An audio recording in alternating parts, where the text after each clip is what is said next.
in this building. We're all right.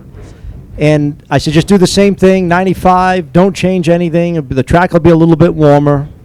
And then Proc has to run 394 right in front of us. Aaron goes in the box. He looks at me. He goes, I'm really, really sorry, but we're going to break out. That's exactly what I'm laughing. Honestly, God, in the burnout, I'm laughing. Backing up, I'm laughing. And because, again, you know, it was a fictitious limit, but the spirit was just go down the racetrack. And it left, man, it felt good. Huge speed. I mean, if you really knew how much we had this car pull back, to run, the number that impressed me the most was the 332. I mean, we have stops in, we have tune-up out of it. I mean, they took me seriously this morning.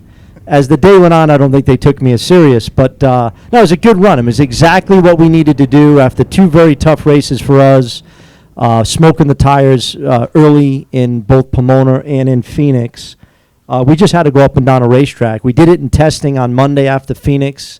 It's crazy. We take the car exactly how we had it Sunday, same track temperature, same lane, and we would have run low ET of the weekend. So it's tough. It's tough to win out here. It's tough to make consecutive runs in a row at the highest level. But those are two solid runs. The conditions will get better tomorrow. We'll have to pick up the pace for sure.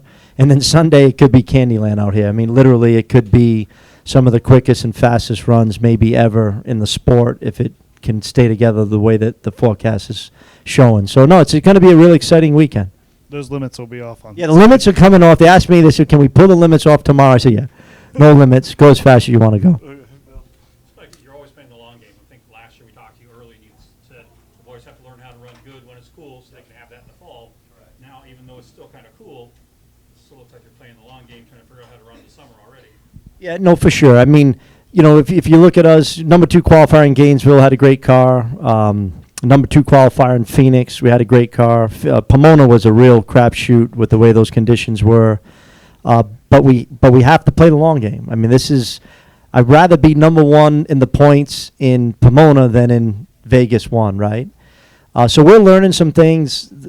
I guess you'd say the challenge that we have right now, we wholesale changed this car this winter.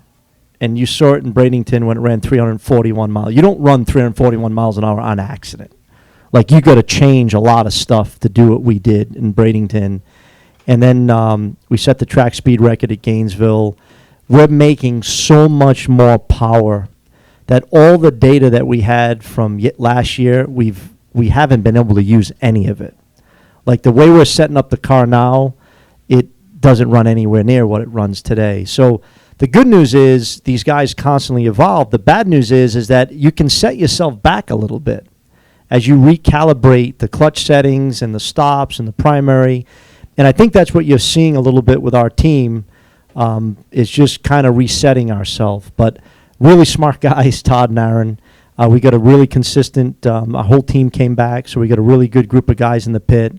And it won't be long before you see this car going up and down, hot, cold, anything in between. We have a better setup for a cool track. There's no question about that. The hot track is where we struggle a little bit. But today was a big step for us. And, you know, tomorrow won't be like Candyland. It'll still be warm tomorrow. And then Sunday's going to be throwdown. I mean, Sunday's going to be, you got one of the greatest racetracks in the world. Downhill is smooth. I mean, coming out of Pomona and Phoenix, you could take a fan out of the stands, put them in these cars. That's how smooth it is out there. So, no, it's exciting to be here and looking forward to tomorrow. Alex?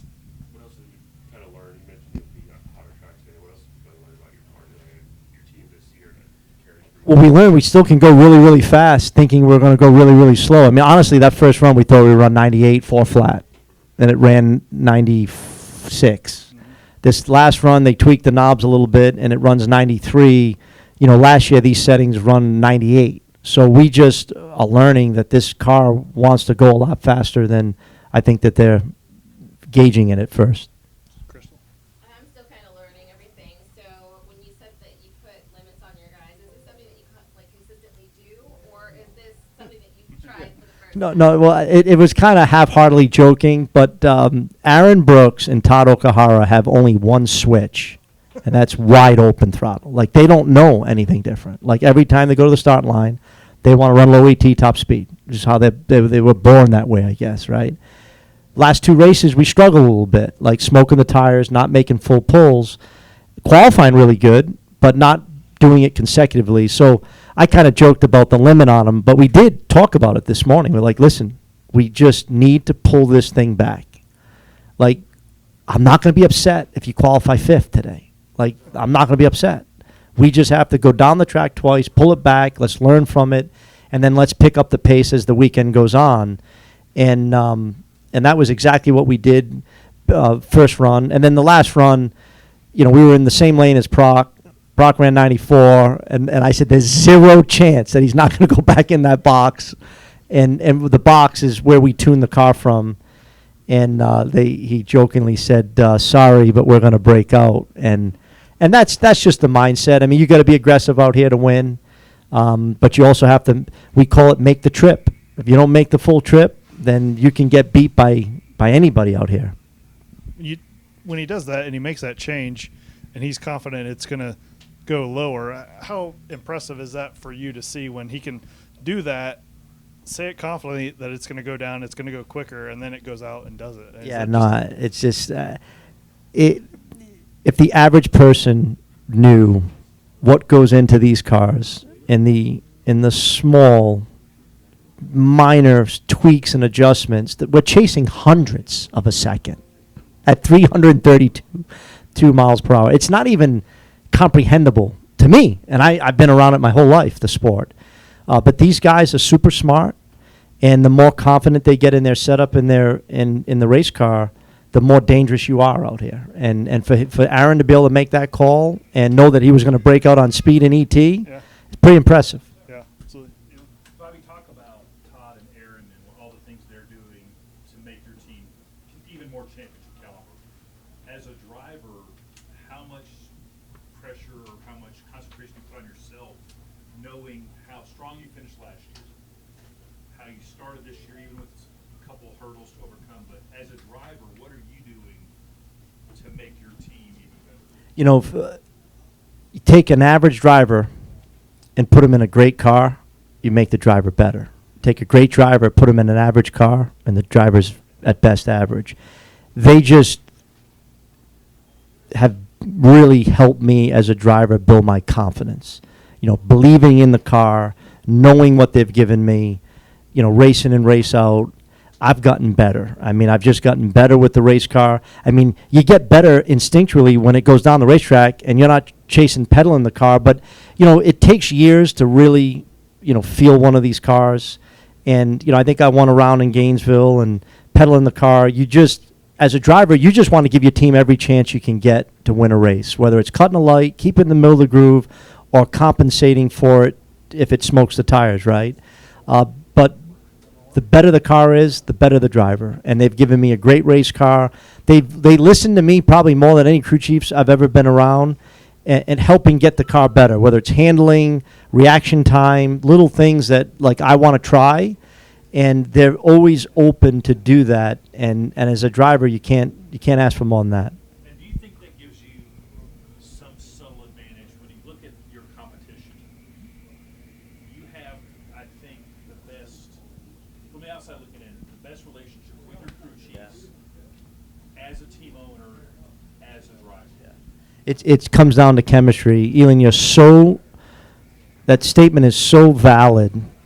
People don't realize how important that chemistry is. And you see it in every other professional sport, right? You can take the best players in the world, put them together, they don't win. But exactly. You get that chemistry, you become a really, really dangerous team. And the relationship that I have with Todd and Aaron is absolutely incredible. And the relationship Todd and Aaron have is fantastic. And they really complement each other well. So no, it's a really good thing. I mean, you saw Ford's announcement, a multi-year extension, PPG extension, BG extension. I mean, they see what we've created here, and they're fully committed to our program. And I can't thank all the sponsors that support us, because you can't do it without them.